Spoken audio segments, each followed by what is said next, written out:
Is life itself really impossible without chemicals? That's what Monsanto claimed back in 1977. We use chemicals to grow food, to protect food crops from insects, to make materials like glass, plastics, and metals, for powering vehicles and other engines, for colors and dyes, for pharmaceuticals and cosmetics. You will also find chemicals in industrial and household cleaning agents, for art, for clothing, in our furniture, in our computers and our electronic devices. Every minute of every day we are in some way affected by chemicals. We could live without a chemical industry, but our lives would be drastically different without manufactured chemicals. What price, then, is worth paying to maintain the standard of living we achieve through our chemical world? If workers or residents get injured or even killed as a result of chemicals, isn't their pain and suffering worth what we get in return for the products produced from chemicals? How much extra should we be expected to pay as consumers to make those chemicals in as safe a way as possible? Does a chemical manufacturer's moral responsibility to the communities around their plants outweigh their fiduciary responsibilities to their shareholders?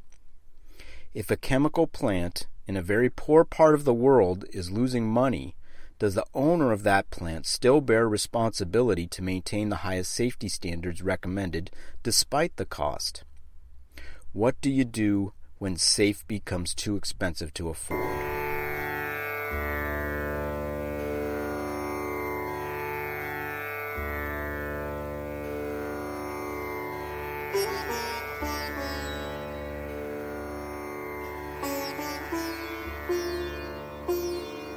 Greetings, kittens. Welcome to the Podcast of Doom, the podcast devoted to epic failure analysis. My name is David Appleson. In this episode, we will look at the worst industrial accident ever. It happened on the night of December 2nd and 3rd, 1984, in the large city of Bhopal in India. The number of people killed is in the thousands, but the number of people injured or sickened is in the hundreds of thousands. And because the site was never cleaned up, this will be one of those few disasters that continues to kill people. It happened while there were numerous safety measures put in place to prevent this exact outcome. In this episode, we will examine why all of those safety measures failed. 7. It sounds just like the number, but it is spelled S-E-V-I-N. That version of 7 is the brand name for an insecticide called carbaryl. It was discovered by the multinational chemical corporation Union Carbide in 1958. It is one of the most popular insecticides in the world. Although carbaryl is fatal to insects, it is detoxified and eliminated rapidly in vertebrates. It does not concentrate in fat and does not get passed through milk. For those reasons, it is popularly used in food crops. In a shampoo form, it is used to combat head lice. It is also used to kill malaria-carrying mosquitoes. In order to produce carbaryl, Union Carbide takes methyl isocyanate, or MIC, and treats it with naphthol. Methyl isocyanate is an organic compound. It is also extremely hazardous to humans. Exposure to methyl isocyanate can result in coughing, vomiting, severe eye irritation, and a feeling of suffocation.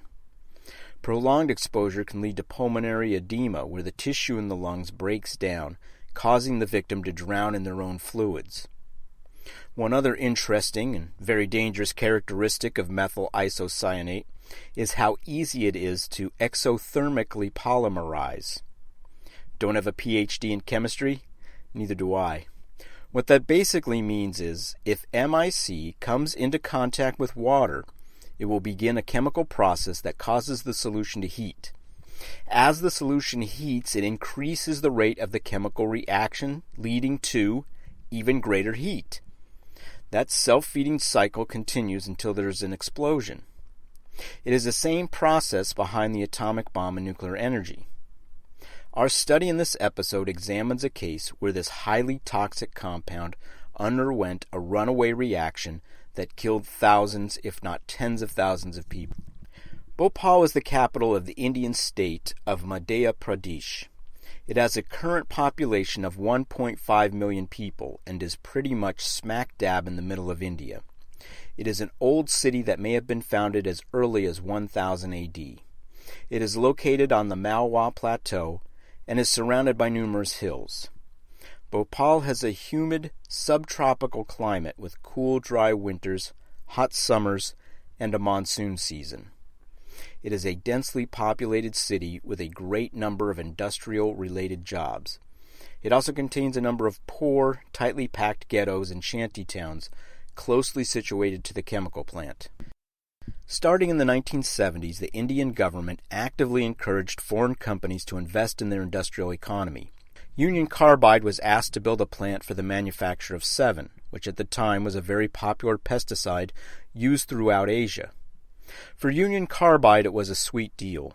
They could produce 7 locally and sell it to the millions of farmers in India. As part of the deal, the Indian government insisted that it be a major shareholder of the local subsidiary, Union Carbide India Limited, or UCIL. The company chose Bhopal because of its central location and access to transportation. Although the specific site was zoned for commercial and light industrial use, not the heavy or hazardous industrial production of insecticide. For the people of Bhopal, it was an absolute boon, as jobs at the plant paid 4 to 5 times higher than most of the local jobs. It appeared to be a mutually beneficial arrangement, helping both Union Carbide and the people of India. But things didn't turn out quite as rosy as expected. By 1984, the plant was producing 7 at 1/4 of its production capacity. A drought had hit India, and with it there were widespread crop failures and famine. Farmers found themselves in debt, and the purchase of pesticides became a luxury that few could afford. Production was outpacing demand, and the plant was forced to store on site its entire unused supply of MIC. Efforts were made to sell the plant, but no buyer was found. Plans were drawn up to dismantle the key production units of the facility and ship them off to other more promising developing countries, but that would take years to happen. To reduce costs, the plant operated with safety equipment and procedures far below the standards used at its sister facility in Institute, West Virginia. Fearing the loss of the plant and its high-paying jobs, the local government did little about these lapses in safety standards. In 1981, the plant suffered its first safety fatality. A worker was accidentally splashed with a chemical used in the manufacturing process called phosgene. You may have heard of phosgene. It was used as a chemical agent on the battlefields during World War I. The worker was wearing a protective hood. However, he wore no other protection. After the splash, the worker immediately ran away from the source of the phosgene and in a panic removed his hood.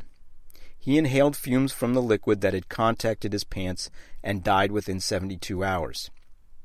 In January of 1982, another phosgene leak exposed 24 workers. None died, but all had to be admitted to the hospital. 1 month later, a leak of MIC affected 18 workers. Over the next year, there were 2 more MIC incidents that left workers with serious chemical burns. During 1983 and 1984, there were several leaks of MIC, chlorine, and phosgene, occasionally in combination. Also by 1984, more than 60 tons of MIC were being stored in 3 metal tanks sealed within a cement sarcophagus at the site of the plant. Tank number 610 in particular was filled beyond its recommended storage capacity. At the same time, conditions at the factory were changing for the worse. Safety systems were not being properly maintained, and some safety systems were shut off entirely. The staff was reduced, and many of the skilled workers were replaced by less skilled workers. According to former employees at the Bhopal plant, around 8 o'clock on the evening of December 2, 1984, a technician at the plant was performing some regularly scheduled maintenance. He was cleaning debris and contaminants from the pipelines. The steam boiler that had been used for cleaning the pipes had been deactivated as a cost-saving measure. Instead, the worker hooked a hose up to the piping system and ran water through it. What he did not do prior to turning on the water was install a simple metal plate called a slip blind into the pipe system to prevent the water from reaching the MIC storage tank. A properly installed slip-blind plate would have prevented any water from entering the storage tank. It takes a little more than 2 hours to install the device, including the donning of protective gear. However, plant managers had determined that it was an unnecessary expense. The water was allowed to run for several hours in order to properly flush out the contaminants. At 8:45, the bleeder nozzles that drain the pipes began to clog up with dirt, and water began backing up in the piping system. As the water backed up, it moved into other pipelines that were not part of the cleaning operation. By 9:30, there was water running throughout all of the pipes in the plant.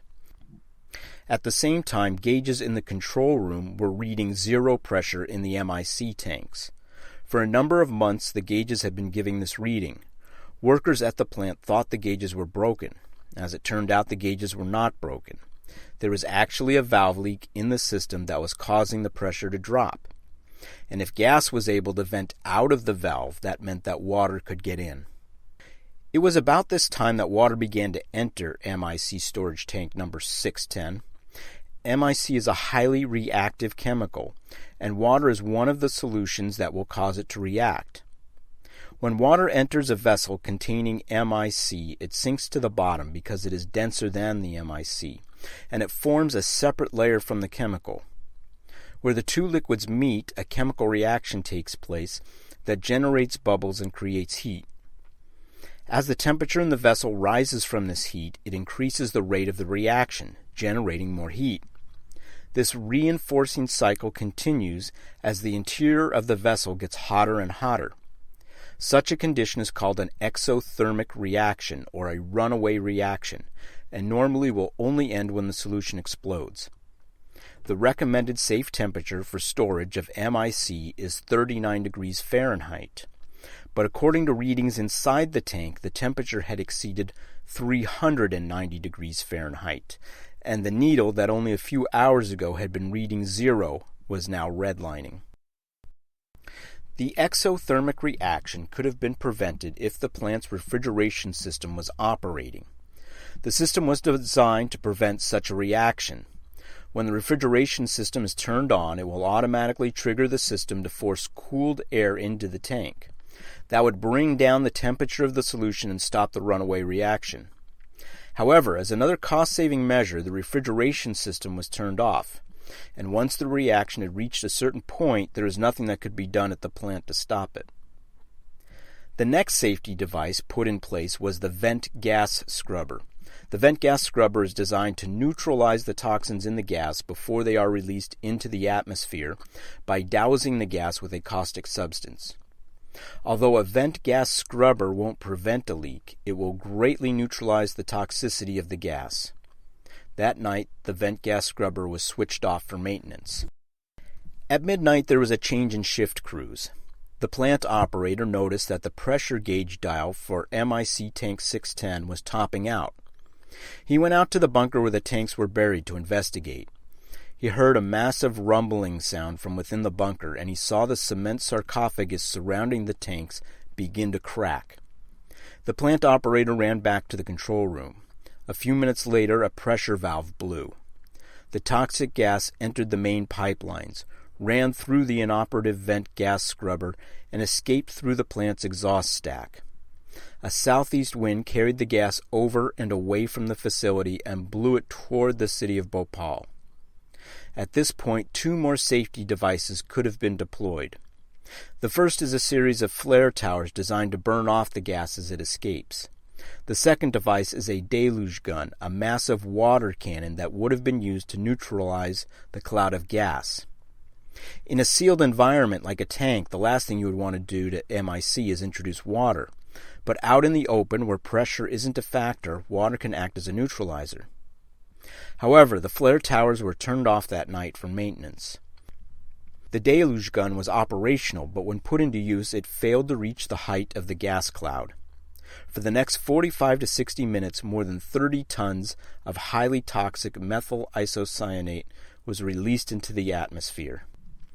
At some time after 1 o'clock in the morning, the new bride, Padmini, was entertaining her wedding guests with a traditional Aurisan dance. One of the elder guests interrupted the proceedings by raising his walking stick above the heads of the wedding guests. He told them he had just heard the sound of the Union Carbide alarm howling in the distance. The dancing halted. They had heard the siren before, and there had been some false alarms in the past. The wail of the siren stopped. Padmini resumed her dance, and the wedding guests settled down.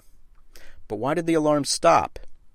It turns out the alarm had been recently modified by Union Carbide.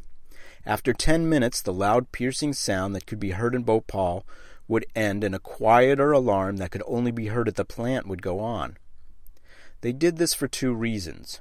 1, so that loudspeaker instructions could be heard at the plant, and 2, so as not to cause a mass panic.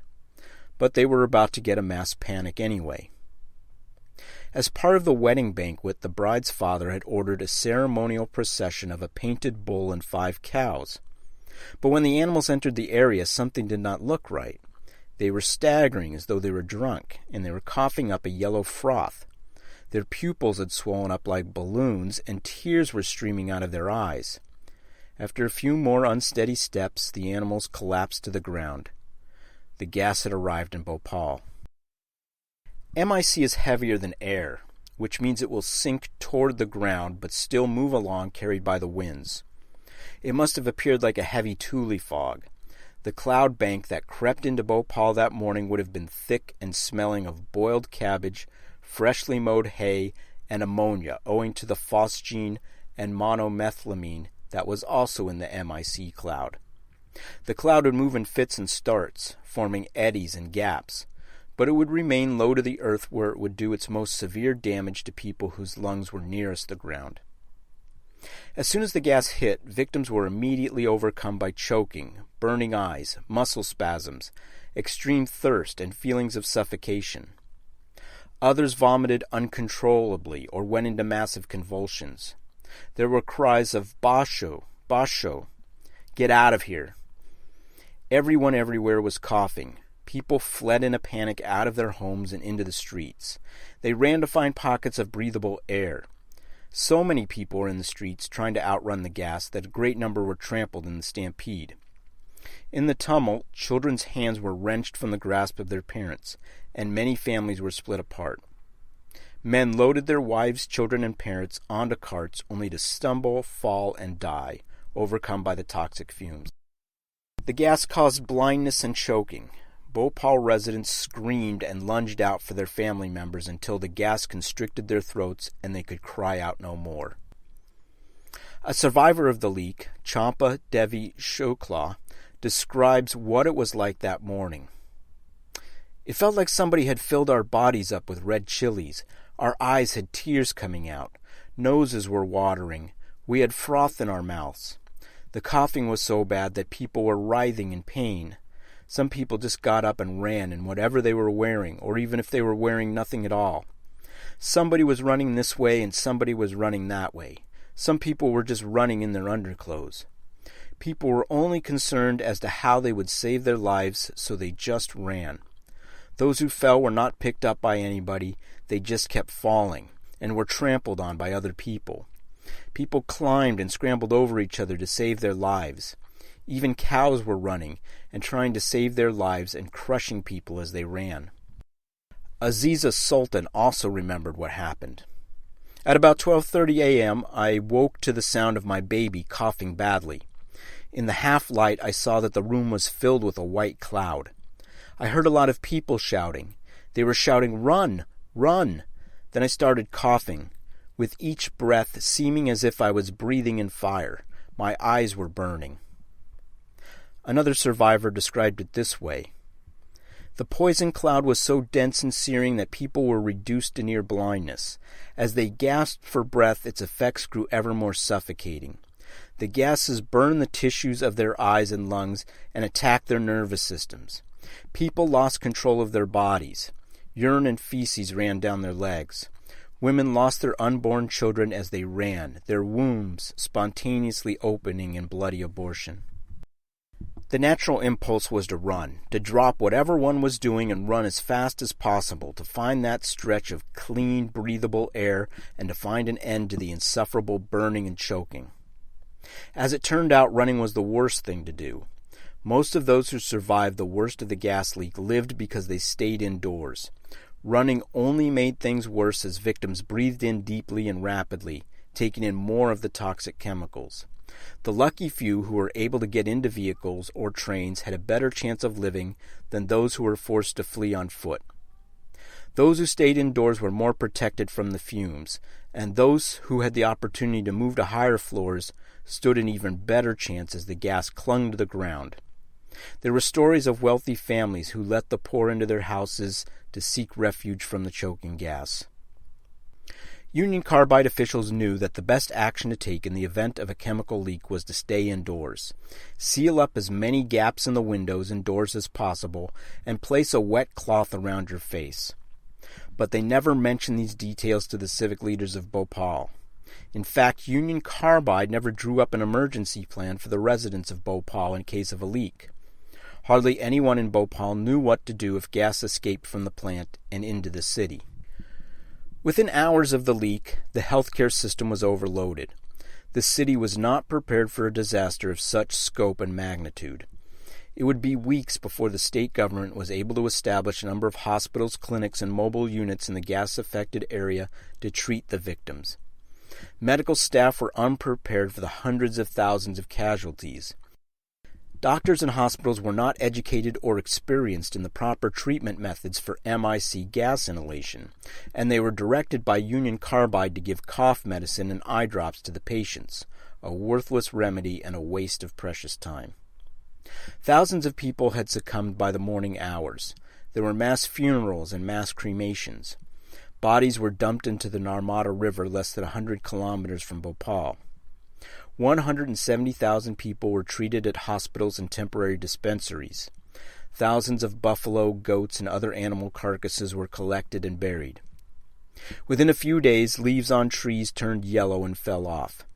Supplies, including food, became scarce owing to suppliers' safety fears. Fishing was prohibited due to the possibility of poison, causing further supply shortages. By far, the worst victims were the children, those who were the shortest of stature and closest to the ground. The number of children exposed to the gases was at least 200,000. The acute symptoms were burning in the respiratory tract and eyes, eyelid spasms, breathlessness, stomach pains, and vomiting. The causes of death were choking, circulatory collapse, and pulmonary edema. Findings during autopsies revealed changes not only in the lungs but also cerebral edema or an excess buildup of fluid around the brain, tubular necrosis of the kidneys, fatty degeneration of the liver, and necrotizing enteritis, a severe infection of the intestines. The stillbirth rate increased by up to 300%, and the neonatal mortality rate was up 200%. The lead forensic pathologist investigating the causes of death of the victims, Harish Chandra, called in the photographer Subhashi Godane to take photos of the faces of all the corpses, and he asked his colleagues to describe in detail the characteristics of the victims and the clothing and jewelry that they wore. Chandra hoped with such information family members would be able to identify the dead. That catalog of photos, more than 400 of them, are still available today. Later, the affected area was expanded to include 700,000 citizens. A government affidavit in 2006 stated the leak caused 558,125 injuries, including 38,478 temporary partial injuries and approximately 3,900 severely and permanently disabling injuries. The total number of dead is a highly controversial figure, and difficult to determine because not everyone died immediately, and the effort after the leak to bury as many people as quickly as possible. The official immediate death toll was 2,259.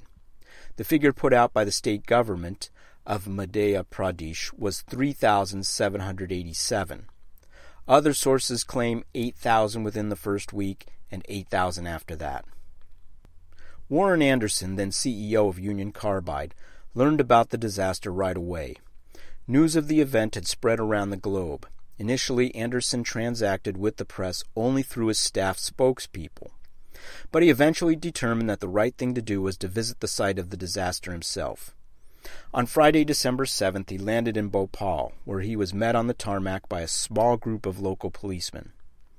Anderson thanked the police chief and his aides for escorting him out of the airport and for keeping the press at a safe distance.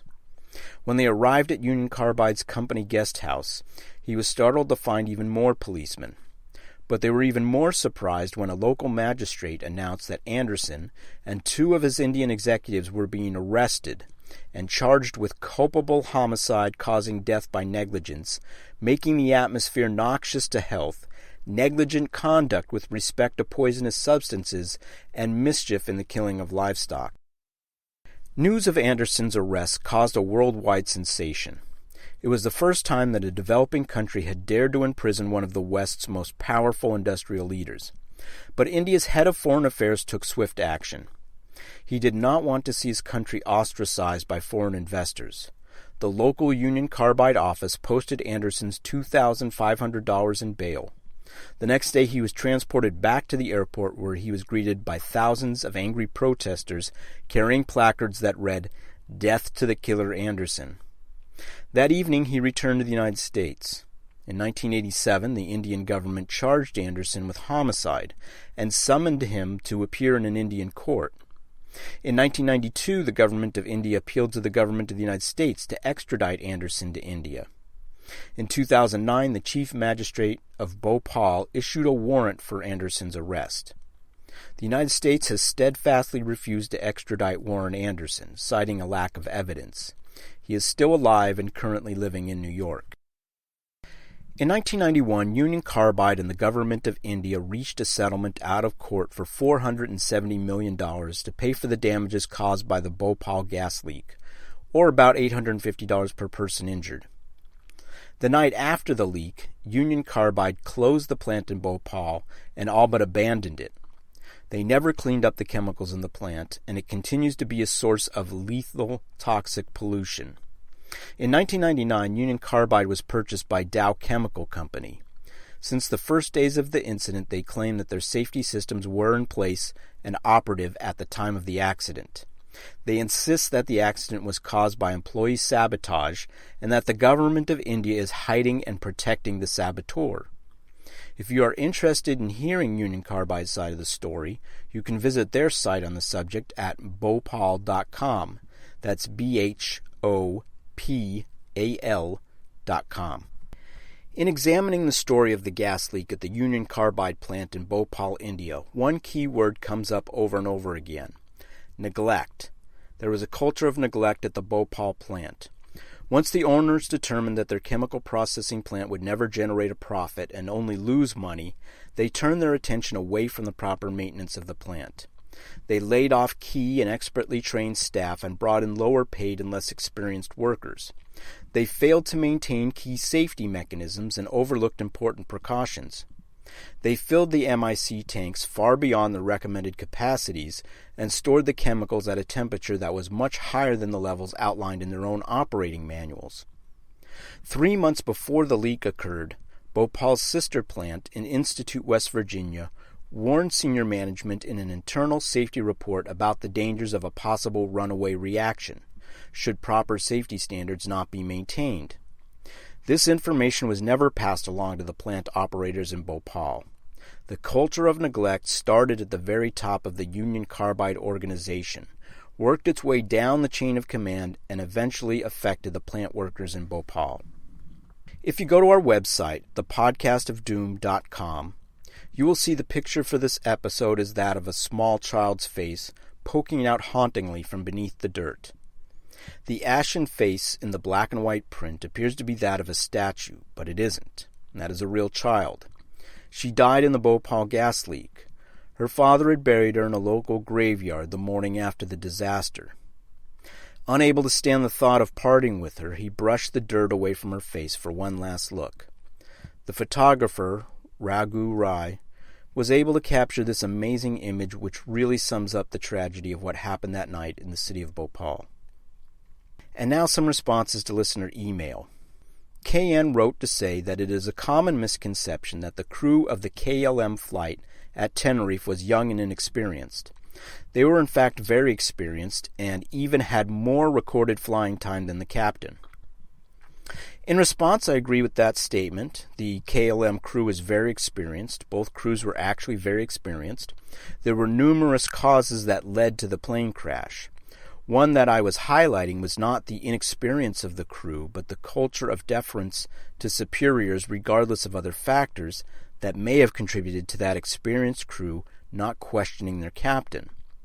But again, KN, it is an excellent point. A few people were curious why they had never heard of the Great London Smog of 1952. Wouldn't it have been a huge media story? Frankly, I don't know why we haven't heard more about this event. I think part of the reason was that it was just one in a series of horrific smog events at that time in London. Because the deaths were dispersed over time and place, it really took a while before authorities understood the full gravity of this disaster. I think a disaster that kills people over a long period of time doesn't quite grab the headlines the way an immediately felt disaster does. LT wrote to ask, why should we consider Elizabeth Bathory history's most prolific serial murderer when there are people like Stalin, Mao, and Hitler who killed many more people?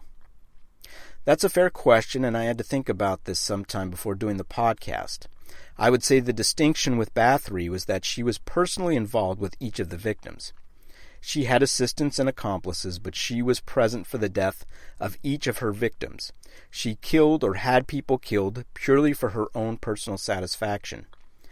The other people you mention are responsible through their actions for the deaths of millions of people, but they were not personally involved. Also, in the latter case, the deaths were more out in the open. For Elizabeth Bathory, she deliberately tried to conceal what was going on. Why doom? Asks CP. Good question. I guess, like most people who start a podcast, it was a subject that interested me. As I have read through numerous history books, it was always the big, epic, grand-scale events that interested me. The 2 world wars, the bubonic plague, the Punic Wars between Carthage and Rome, the conquest of the Mongols, the American Civil War, and the 30 Years' War that devastated Central Europe. I also have a curiosity for examining events that went very badly, and trying to determine why that happened. Success is great, but I think the real understanding comes when we analyze our failures. P.S. asks, how did Western ballet end up in communist China? Well, that's a really good question, and I had to do a bit of research on that one. Prior to the communist takeover, ballet and opera were much different in China. There were common characters, but they all belonged to China's imperial period. The emperor, the general, the chancellor, the faithful civil servant, and the beautiful maiden. But when Chiang Ching, Mao's wife, took control of the arts in China, she changed the ballet and introduced something called the model play. Old ballet styles and stories were thought to be too bourgeois and decadent. The new style was about paying homage to Mao and the revolution. Gone were the nobles, generals, and dancing girls. In came the hard-working peasant, the hard-fighting soldier, and women who shoot first and dance later. Most of these ballets were based on true stories, but they were always about the revolutionary fight, the noble commoner who fought for the communist cause, and the violent, evil menace, whether that be the Japanese army or greedy landlords. Model plays went out of fashion with the end of the Cultural Revolution, but on occasion a production will find its way to a contemporary stage. Well, I want to thank you for joining me for the Podcast of Doom. Please feel free to comment regarding your thoughts by emailing me at podcastofdoompod@gmail.com or visit me at www.thepodcastofdoom.com. I would love to hear from you and answer any questions that you might have, or you can even suggest a topic for a future episode. Until next time, keep your ears pinned and your tail taut.